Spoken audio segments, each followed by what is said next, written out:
Hello everyone, welcome to this amazing platform of our channel पनेशा for competitive examinations and I am Piyush. तो आज के session में हम करने वाले हैं आरआरबी जीके पनेशा 2.0 का लेक्चर नंबर +6 है ना। तो आपका आज लेक्चर नंबर 6 है।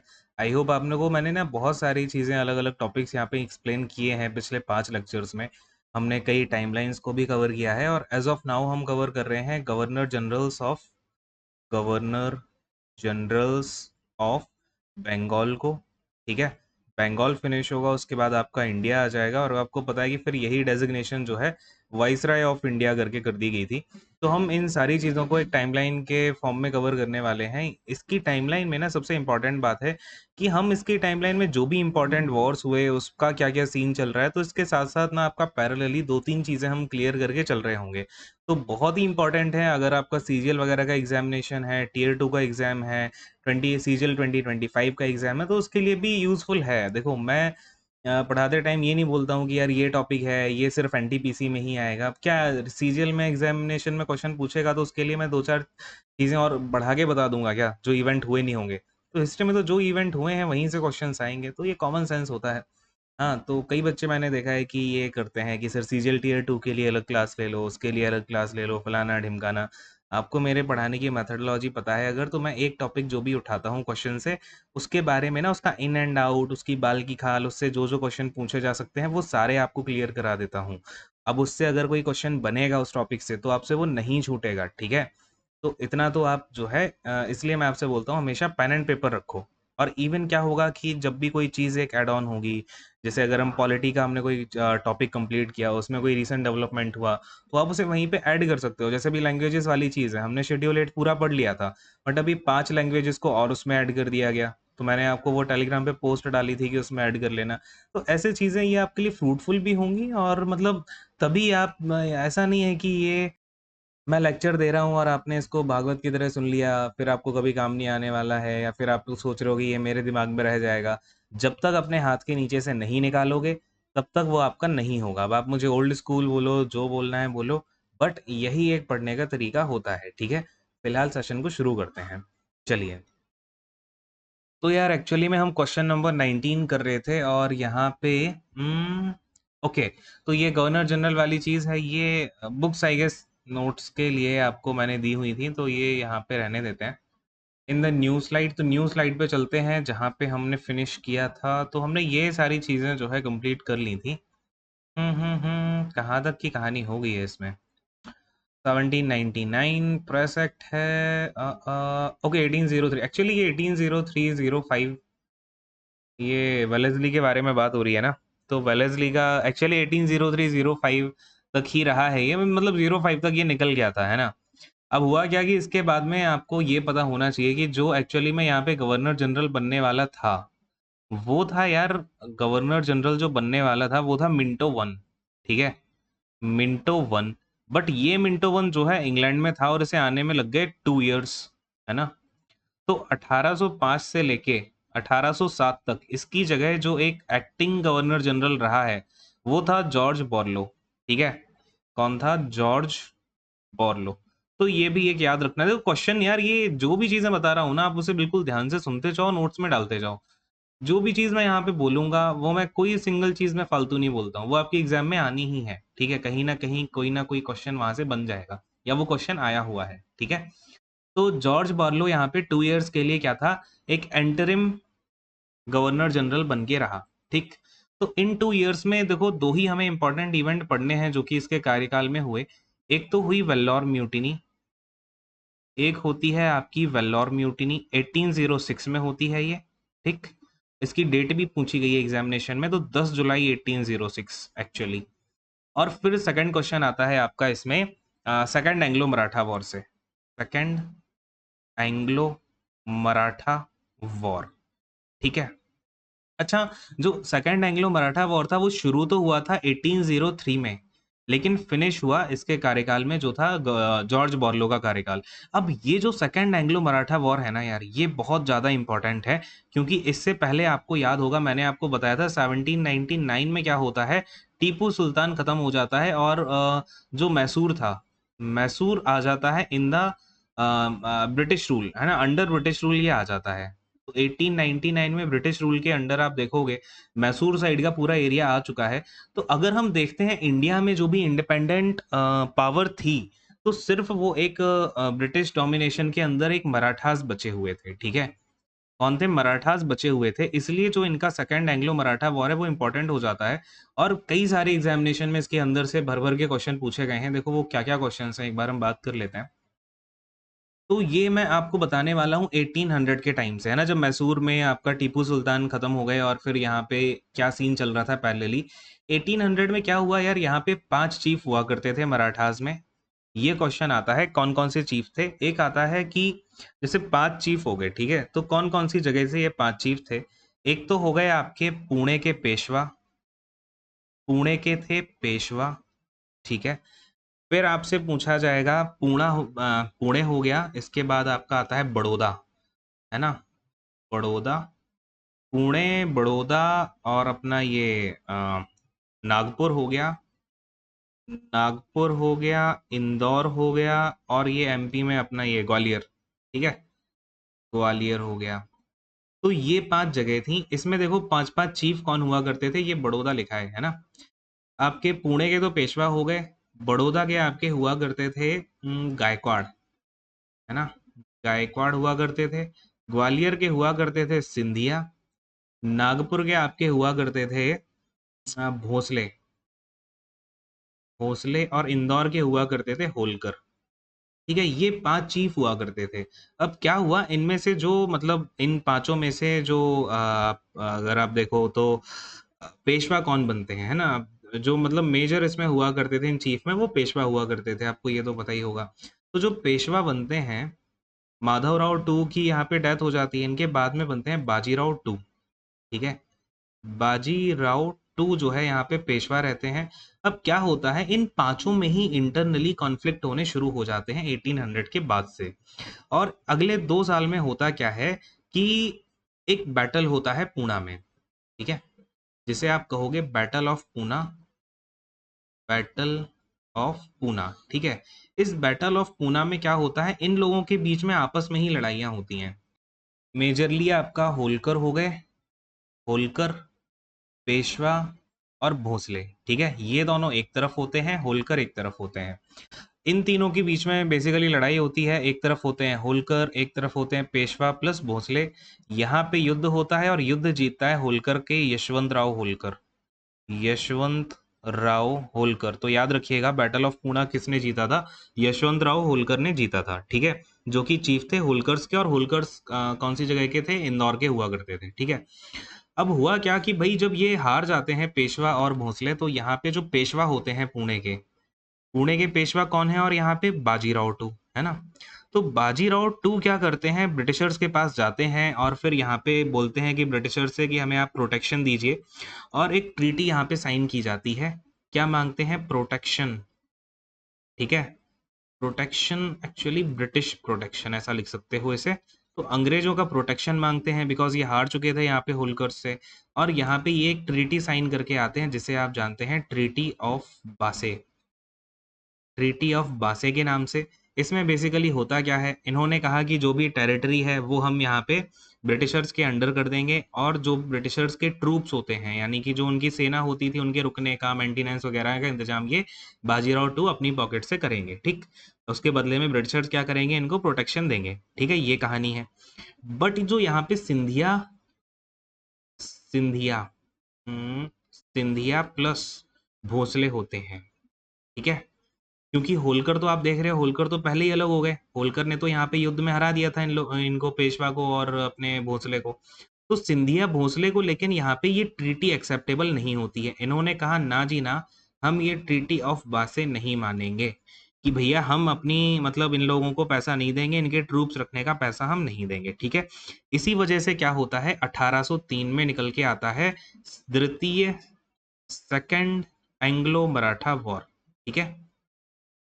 सेकंड एंग्लो मराठा वॉर का अब आपको रीजन समझ आया, काफी इंपॉर्टेंट है। देखो यहाँ से ना कई क्वेश्चन बनेंगे, आपसे पूछ लेगा कि कौन से चीफ, पुणे के कौन से चीफ हुआ करते थे मराठा चीफ, बड़ौदा के कौन से हुआ करते थे, नागपुर के, इंदौर के, ग्वालियर के।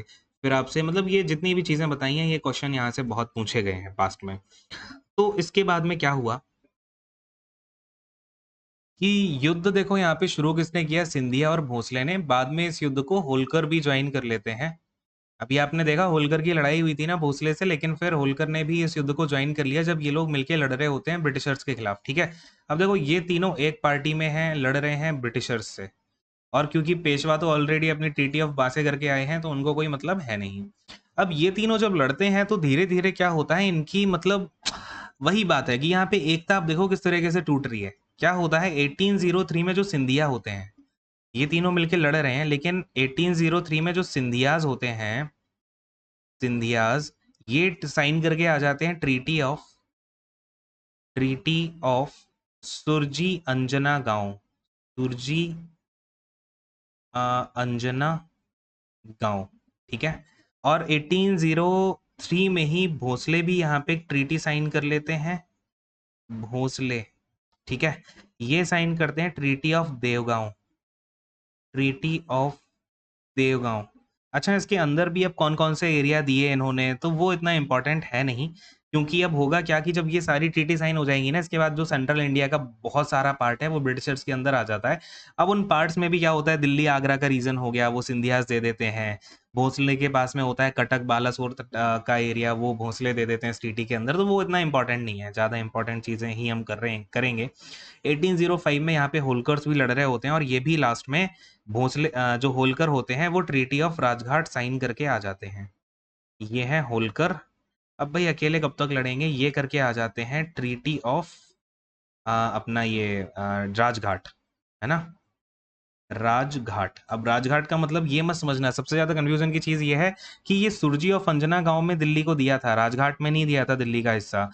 राजघाट वाले में तो आपका ये जो इधर टोंक तरफ का एरिया है, टोंक बूंदी तरफ का एरिया, वो दिया था इन्होंने। ठीक है, तो ये बात है। तो कुल मिला के क्या होता है अब इसके बाद में, यानी 1805 में जब ये फाइनल ट्रीटी साइन हो जाती है, किसके टाइम पे हुई, जॉर्ज बॉर्लो के टाइम पे। ठीक है, तो basically second Anglo Maratha war and होते होते सेंट्रल इंडिया का काफी सारा पार्ट जो है वो ब्रिटिशर्स के अंडर में आ जाता है। ठीक है, और मैसूर वाला पार्ट तो पहले से ही था।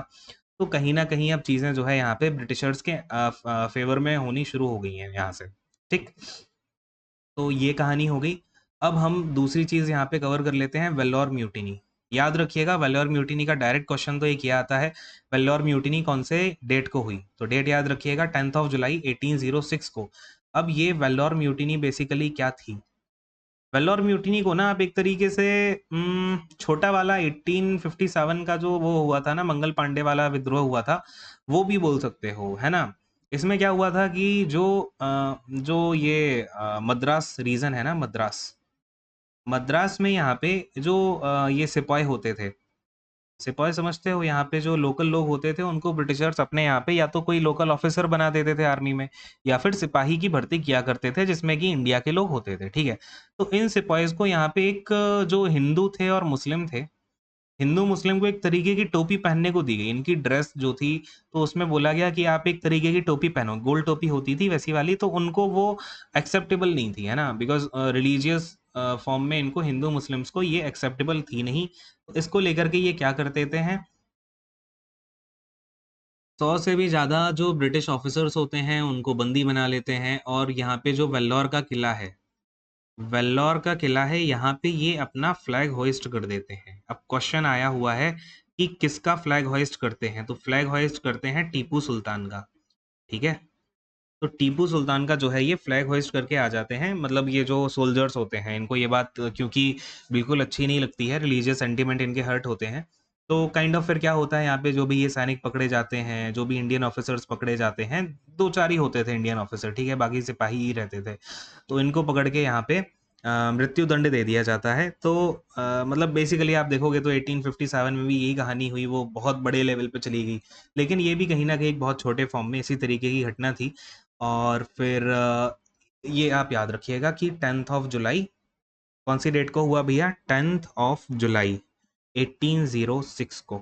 ठीक, चलो अब हम आते हैं अगले वाले पे।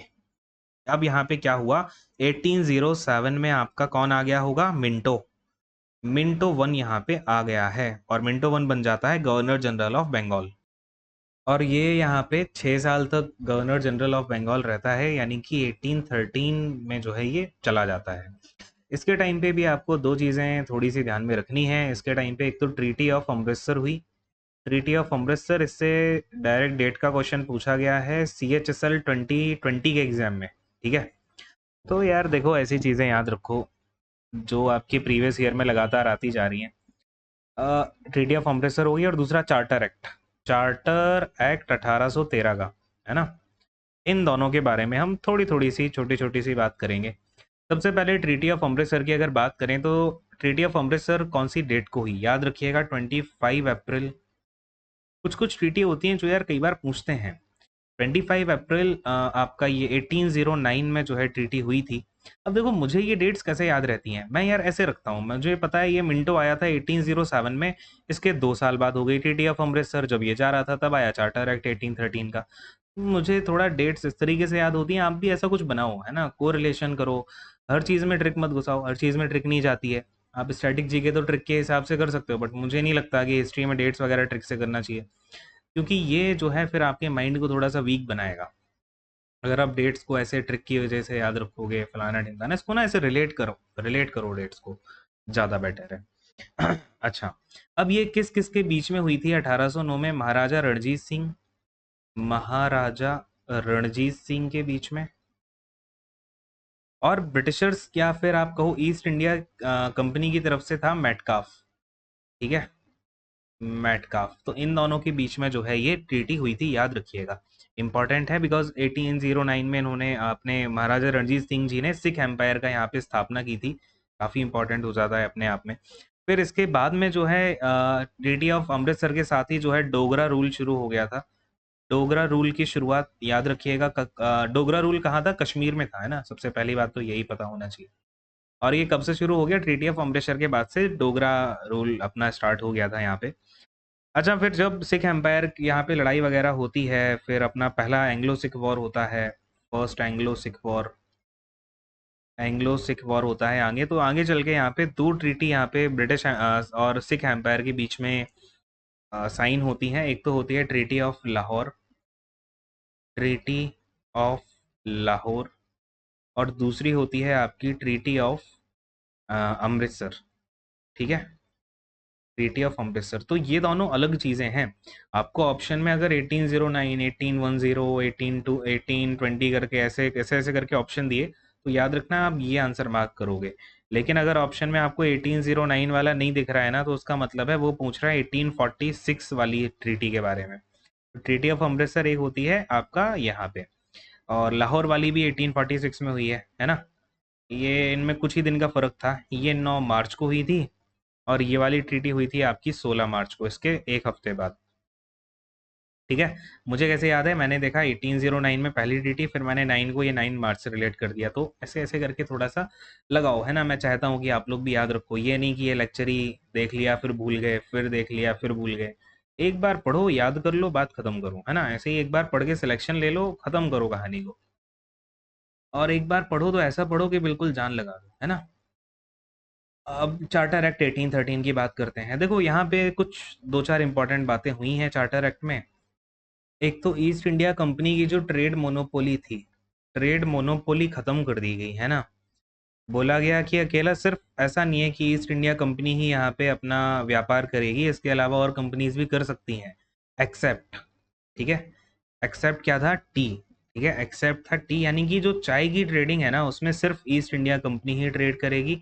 और जो चाइना के साथ ट्रेडिंग है, trade with China, trade with China, ये भी ईस्ट इंडिया कंपनी ही कंटिन्यू करेगी। ठीक है, तो ये दो चीज़ों के अलावा बाकी जो ईस्ट इंडिया कंपनी की ट्रेड मोनोपोली थी वो खत्म हो गई। क्वेश्चन आता है एग्जाम में, याद रख लेना।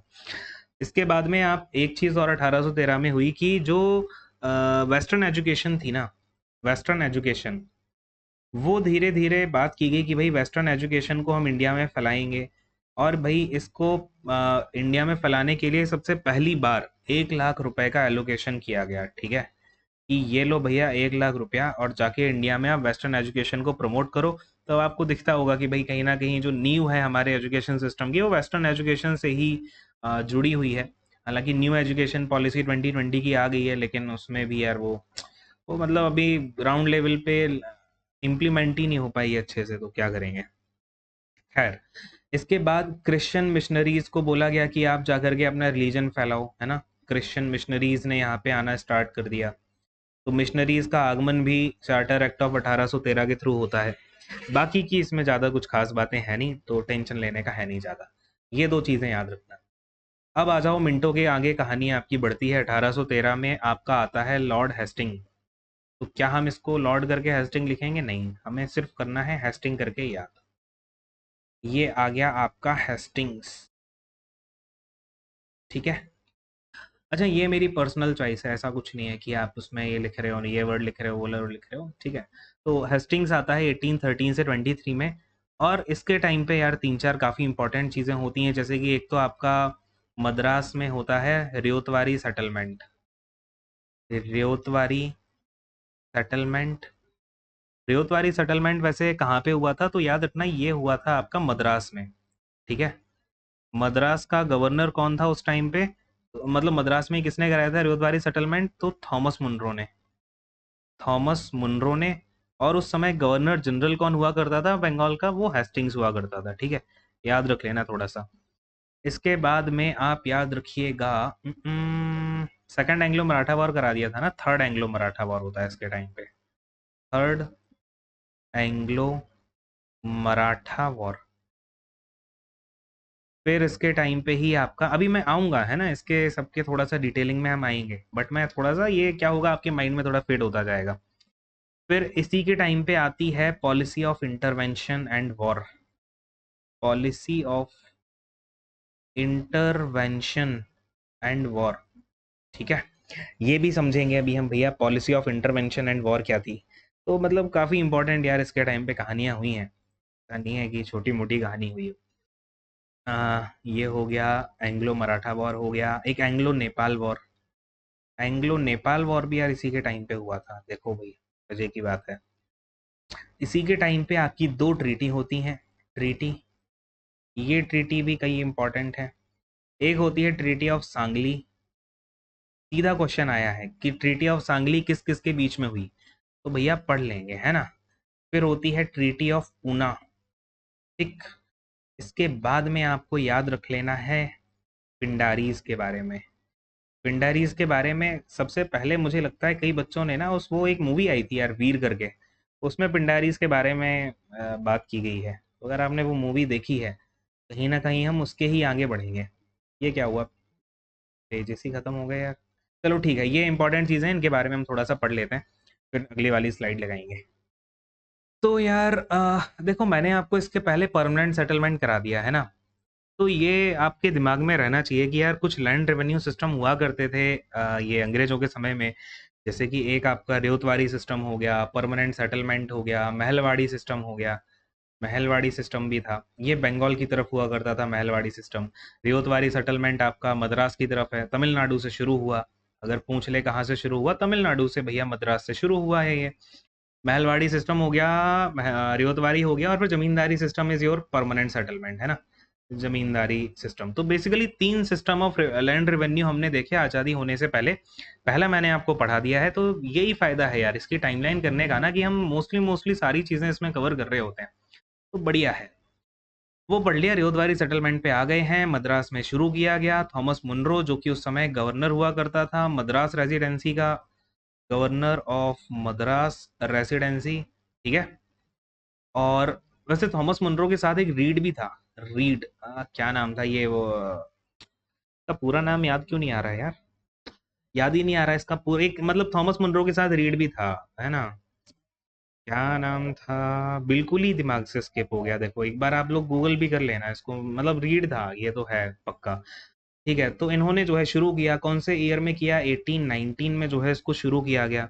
और अगर आप थॉमस मुनरो की बात करो तो ये 1819 में ही गवर्नर बना था, 1826 में निकल लिया था, इम्पोर्टेंट नहीं है, लेकिन ठीक है यार इसके साथ आ गया तो फिलहाल रोजबारी सिस्टम 1819 में शुरू किया गया। इसकी इंपॉर्टेंट बात क्या है कि जो भी कल्टीवेटर हुआ करता था, कल्टीवेटर समझते हो ना, जो भी वहाँ पे कल्टीवेट मतलब जो भी किसान हुआ करते थे, उनको ये बुलाते थे रेवत, है ना। हमने जमींदारी सिस्टम में क्या देखा था भैया, जो भी कल्टीवेट करेगा वो वहां पे जमींदार को अपना कुछ हिस्सा दिया करेगा, और जमींदार उसमें से एक फिक्स हिस्सा होता था परमानेंट सेटलमेंट में, जो कि ब्रिटिशर्स को दे दिया करता था, बाकी का खुद एंजॉय करता था।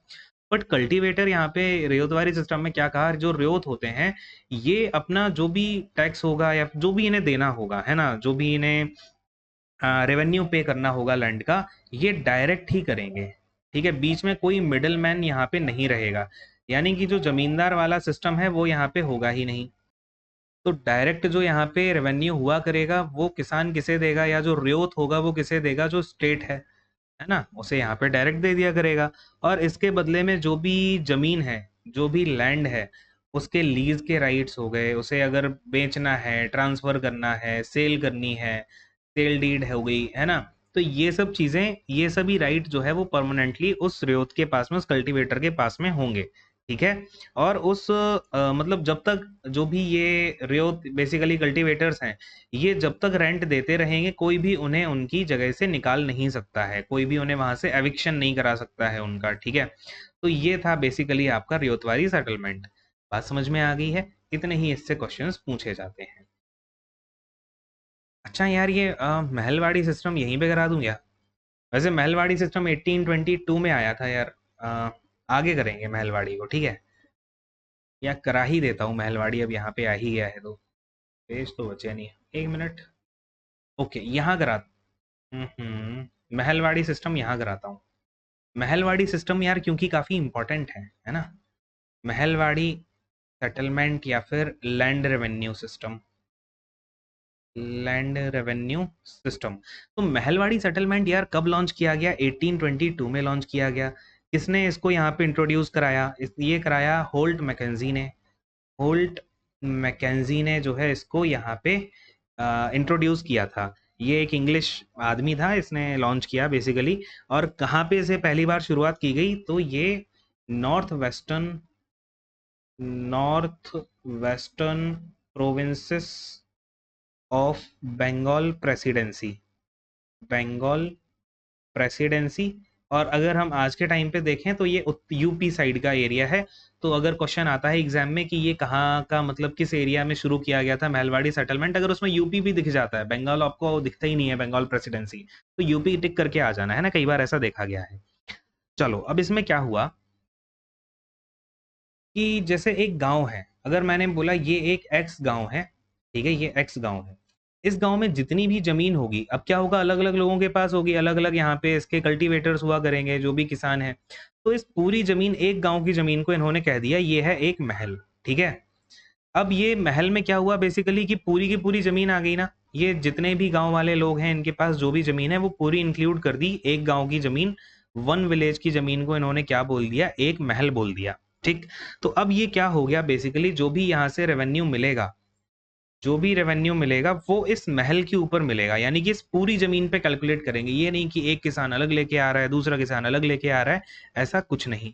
पहला पॉइंट। दूसरा पॉइंट, ये जो भी यहाँ पे रेवेन्यू आपका होगा, जो भी लैंड रेवेन्यू होगा, वो कलेक्ट कौन करेगा इस लैंड रेवेन्यू को? तो इसी गांव का जो मुखिया हुआ करेगा। याद रखिएगा, जमींदार वाला सिस्टम नहीं है ये, ठीक है, ये है, आप विलेज का हेडमैन बोल सकते हो इसे। जो भी गांव का मुखिया है वो यहाँ पे इस रेवेन्यू को कलेक्ट किया करेगा और जाके स्टेट को पहुंचा देगा, जो इंग्लिश स्टेट है। ठीक, तो दूसरा पॉइंट ये हो गया, पहला पॉइंट महल वाला कर दिया। तीसरा पॉइंट आपका ये है कि यहाँ पे मतलब आपने परमानेंट सेटलमेंट में क्या देखा कि हमेशा के लिए एक जो रेवेन्यू है वो फिक्स कर दिया था। तो रेवेन्यू वॉज नॉट फिक्स्ड। तो रेवेन्यू यहाँ पे कोई फिक्स नहीं था। क्या होगा, इन्होंने कहा कि भाई एक फिक्स टाइम पीरियड या फिर टाइम टू टाइम क्या होगा, यहाँ पे रेवेन्यू आपका रिवाइज किया जाएगा।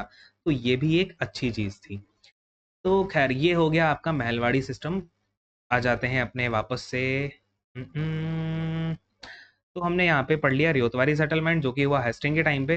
अच्छा, ये जो आपका महलवाड़ी सिस्टम है ना, ये हुआ था, इसको पॉपुलराइज आपके बेंटिक ने कराया था, विलियम बेंटिक ने। विलियम बेंटिक ने जो है इसको लेकर के काफ़ी काम किया, याद रखिएगा। इसने आगरा का एरिया हो गया, अवध का एरिया हो गया, एमपी में भी ये लेके गया, पंजाब में भी लेके गया, तो ये इसने काफ़ी पॉपुलराइज कराया विलियम बेंटिक ने। अगर क्वेश्चन आता है महलवाड़ी सेटलमेंट को इंडिया में पॉपुलराइज किसने किया, तो विलियम बेंटिक ने किया। ठीक, लेके कौन आया था? हॉल्ट मैकेंजी लेके आया था। चलिए, आ जाते हैं वापस से। तो अब आते हैं हम लोग थर्ड एंग्लो मराठा वॉर, जो कि लास्ट एंग्लो मराठा वॉर भी था, और यहाँ पे मतलब जो भी फिर मराठास के पास में बची कुची पावर थी वो यहाँ खत्म हो जाती है। अब इसमें यार हुआ क्या कि जो पिंडारीज का इन्वॉल्वमेंट था, क्या हुआ कि पिंडारीज जो है ब्रिटिशर्स के मतलब यहाँ पे काफ़ी परेशान करते थे पिंडारीज, और पिंडारीज को यहाँ पे संरक्षण प्राप्त था मराठास का। ठीक है, मराठास का यहाँ पे संरक्षण प्राप्त था।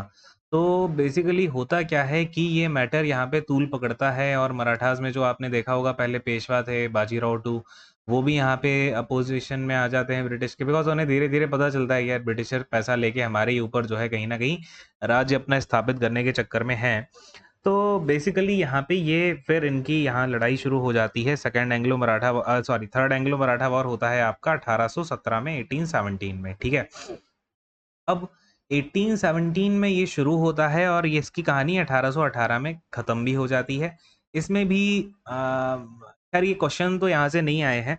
बेसिकली क्या होता है इसमें भी, जो आपके 4 मराठा चीफ हैं उसमें से 3 मराठा चीफ मिलके लड़ाई लड़ते हैं। एक तो आपके ये हो गए अपने पेशवा बाजीराव टू। ठीक है, पेशवा बाजीराव टू हो गए आपके। ठीक, इसके बाद में आपके होलकर से मल्हार राव होलकर, है ना, मल्हार राव होलकर हो गए।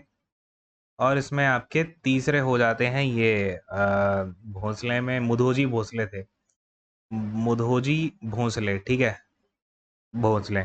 इसके बाद में जो दौलत राव शिंदे थे वो यहाँ पे बेसिकली इस वॉर में पार्ट तो नहीं लेते हैं। तो ये 3 लोग मिलकर के बेसिकली लड़ाई लड़ते हैं, और इसके बाद में होता वही है कि अंग्रेज यहाँ पे जीत जाते हैं, बिकॉज इनके आपस में इतने ज़्यादा मतलब ये लोग आपस में ही कहीं ना कहीं लेक ऑफ ट्रस्ट था, लेक ऑफ यूनिटी थी इन लोगों की आपस में। तो उस चक्कर में जो है यहाँ पे ब्रिटिशर्स ही जीतते हैं। और अल्टीमेटली यहाँ पे आप देखोगे तो कई सारी ट्रीटी फिर से होती हैं। ट्रीटी ऑफ ग्वालियर होती है 1817 में, जिसमें शिंदे और ब्रिटिशर्स के बीच में होती है ये ट्रीटी। शिंदे एंड ब्रिटिशर्स के बीच में होती है 1817 में।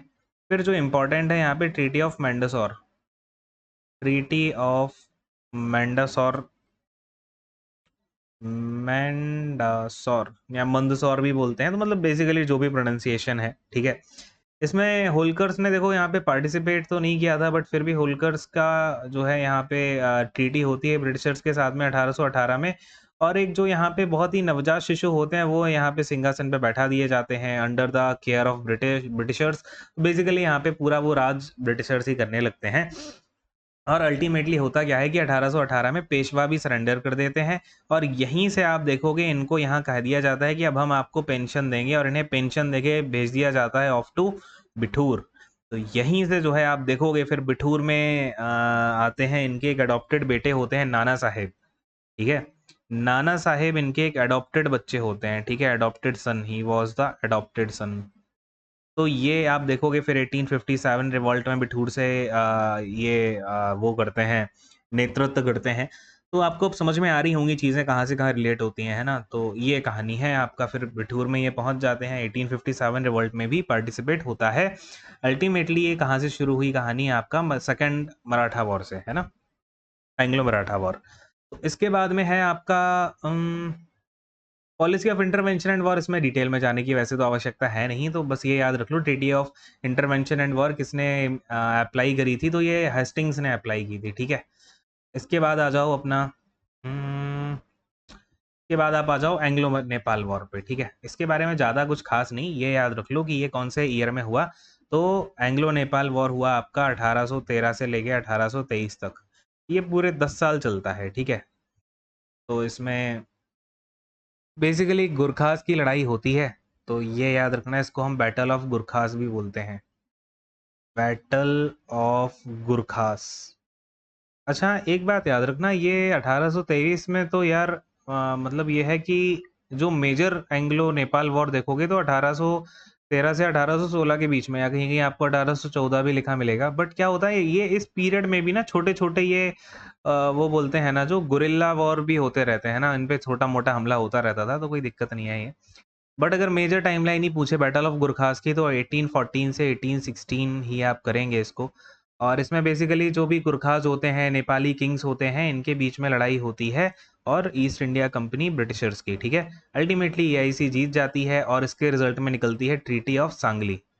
तो ये यहीं से निकलती है आपकी treaty of Sangli. Treaty of Sangli में होता क्या है कि जो ये अपना ये नेपालीज होते हैं, नेपालीज किंग्स होते हैं, ये अपने 2 किंगडम यहाँ पे ब्रिटिशर्स को दे देते हैं। एक तो आपका कुमायूं हुमायूं का किंगडम और फिर अपना गढ़वाल का किंगडम, ठीक है। ये 2 किंगडम यहाँ पे ये ब्रिटिशर्स को दे देते हैं, याद रखिएगा। यही एक क्वेश्चन आता है यहाँ से। अच्छा, ये सप्रेशन ऑफ पिंडारीज, अब ये आप समझ ही गए होंगे क्या हुआ जब 1818 में इन्होंने, पेशवा ने अपने आप को सरेंडर कर दिया, तो इन्होंने जो भी पिंडारीज वगैरह थे इनका भी कहीं ना कहीं इनको सप्रेस कर दिया गया ईस्ट इंडिया कंपनी के द्वारा, ठीक। तो ये भी याद रखना, 1817 से 1818 के बीच में सप्रेशन ऑफ पिंडारीज किया किसने किया? हास्टिंग्स ने किया। अच्छा जी, ट्रीटी ऑफ पूना, अब आप समझ ही गए होगे, ट्रीटी ऑफ पूना यहाँ पे 1818 में हुई। अच्छा याद रखिएगा, ट्रीटी ऑफ पूना 1818 जून में हुई थी, और मैंने आपको यहाँ 1818 में एक और बताया था, ट्रीटी ऑफ मैंडसौर, ये हुई थी जनवरी 1818 में, ठीक है। इंपॉर्टेंट है। ट्रीटी ऑफ ग्वालियर तो 1817 में हुई, कोई दिक्कत वाली बात है नहीं। यहाँ पे 1818 में वही कहानी है यार, कि जो बाजीराव थे उन्होंने अपना काफ़ी सारा हिस्सा यहाँ पे, काफ़ी सारा क्या, ऑलमोस्ट सारा हिस्सा ही इनका ब्रिटिशर्स के पास चला जाता है ना। और इनकी आपस के बीच की भी लड़ाई होती है गायकवाड़ के साथ में, वो भी यहाँ पे सॉल्व हो जाती है। खैर, तो खैर कुल मिला के इसमें ज़्यादा कुछ खास याद रखना नहीं है, जो बातें बता दी वो याद रखो।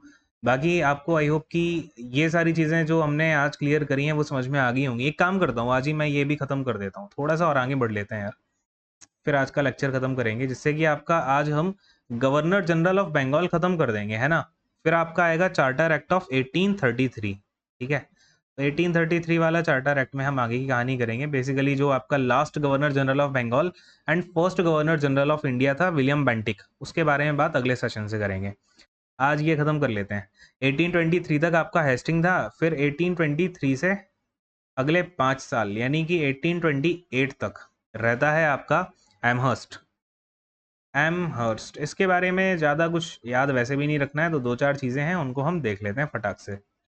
तो सबसे पहला तो यार एक बात, एक ये स्टेटमेंट आता है कि कलकत्ता में जो संस्कृत कॉलेज है, कलकत्ता संस्कृत कॉलेज, तो ये इसी के टाइम पे इस्टेब्लिश हुआ था। Sanskrit college it was established in 1824, और नाम से ही समझ में आ रहा होगा कलकत्ता का है तो कलकत्ता में ही होगा, ऐसा तो नहीं है कि यूपी में पंजाब में चला जाएगा। चलो, फिर इसके बाद में दूसरी चीज़ आपका पहला Anglo Burmese war, first Anglo Burmese war, याद रखिएगा ये इसके टाइम पे ही हुआ, सबसे इम्पोर्टेंट इवेंट है इसके टाइम पीरियड का। 1824 को ये स्टार्ट होता है, 1826 तक चलता है, जिसके रिजल्ट में आपका ट्रीटी ऑफ गंदाबू, ट्रीटी ऑफ गंदाबू या फिर यंदाबू भी कहीं कहीं मिलेगा लिखा हुआ, तो जो भी है यंदाबू गंदाबू, है ना। ये होती है 1826 में, और इसके तहत होता क्या है कि जो बर्मा का निचला हिस्सा है ना, पेगू तरफ का जो एरिया है, वो यहाँ पे इनको ईस्ट इंडिया कंपनी को, जो मर्चेंट्स होते हैं उनको दे दिया जाता है कि आप जाके वहाँ पे भी सेटल हो सकते हो। तो याद रखना इसके टाइम पे हुआ था पहला एंग्लो वर्मीज वॉर, ठीक, जिसमें ट्रीटी ऑफ ये अपनी गंदाबू होती है। बाकी दूसरी बात वो एक टेम्पल वाला याद रख लेना, और क्या रखोगे यार, एक म्यूटिनी भी हुई थी इसके टाइम पे ना, बैरकपुर म्यूटिनी हुई थी, कहीं अगर क्वेश्चन पूछ लेता है तो। बैरकपुर म्यूटिनी 1824 की म्यूटिनी है ये। इसमें बेसिकली हुआ क्या कि यार, जब आपका ये एंग्लो बर्मीज वॉर चल रहा है, ठीक है, तो इसमें जो बंगाल की आर्मी में जो इन्फेंट्री होती है, अब आपको पता है उसमें ये सब हम लोग हिंदू लोग थे, या फिर जो हिंदूज हैं, मुस्लिम्स हैं, मतलब जो लोकल लोग यहाँ पे, इन्होंने सिपाही, मैंने आपको ऊपर भी बताया भाई, सिपाही की भर्ती में ये लोकल लोगों को ही लिया करते थे, बिकॉज अंग्रेजों को तो सिपाही नहीं बनाएंगे, उनको तो ऑफिसर बना के रखते थे। तो खैर, अब क्या हुआ कि इनको जब चित्तागोंग जाना था, तो इन्हें ट्रैवल करना था रंगून से, ठीक है, मतलब शिप से जाना था, शिप से होते हुए जाना था, वो पता है ना, काला पानी रंगून, है ना। तो रंगून से होते हुए जाना था इनको। और हिंदूज जो है, इनका एक बिलीफ था कि हम समुद्र पार नहीं करेंगे, है ना, क्योंकि पानी से जो ट्रैवल करना है पहले एक टैबू माना जाया करता था। आपने अगर राहुल सांकृतायन की घुमक्कड़ी पढ़ी है ना, राहुल सांकृतायन की एक रचना है घुमक्कड़ी, उसे आप पढ़ोगे तो आपको बड़ा ही आनंद आएगा वो पढ़ के यार, that's a very good written piece, ठीक है। तो खैर यहाँ पे हिंदूज मानते थे कि यार हम पानी को ट्रैवल करेंगे नहीं, सॉल्टी वाटर जो होता है समुद्र को पार करना एक बहुत बड़ा टैबू माना जाता था। तो उसको लेकर के यहाँ बैरकपुर म्यूटनी हो जाती है, क्योंकि इनको भैया बर्मीज युद्ध लड़ने जाना है तो पानी पार करके जाना पड़ेगा। उसी को लेकर के एक छोटी सी म्यूटनी थी। ठीक है, चलो अब कल हम जो है अपना आगे का गवर्नर जनरल्स ऑफ बंगाल से शुरू करेंगे। विलियम बेंटिक यहाँ पे आ जाता है 1828 में, आ जाता है विलियम बेंटिक। विलियम बेंटिक, ठीक है। तो होता क्या है फिर 1833 में आ जाता है आपका चार्टर एक्ट, 1833 वाला चार्टर एक्ट आता है। और इस चार्टर एक्ट के थ्रू जो गवर्नर जनरल ऑफ बंगाल हुआ करते थे उनको ही बना दिया जाता है governor general of India. Governor general of India, ठीक है।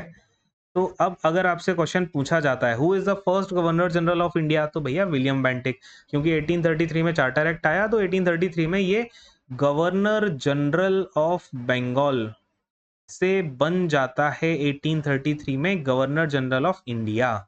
और इसका टाइम पीरियड रहा है 1828 से 1834 तक का, ठीक। तो last governor general of Bengal भैया William Bentinck, first governor general of India William Bentinck, ठीक है। इसी की कहानी को हमें देखना है, काफी इंपॉर्टेंट है यार, इसने काफी ज्यादा जो है चीजें की हैं, तो हम इसके बारे में अगले वाले सेशन में देखेंगे। आई होप आपको आज का सेशन पूरा समझ में आ गया होगा। कोई डाउट होता है कमेंट सेक्शन में छोड़ देना, अच्छे से पढ़ते रहो, मेहनत करते रहो, यही आपसे एक बात मैं हमेशा बोलता हूँ।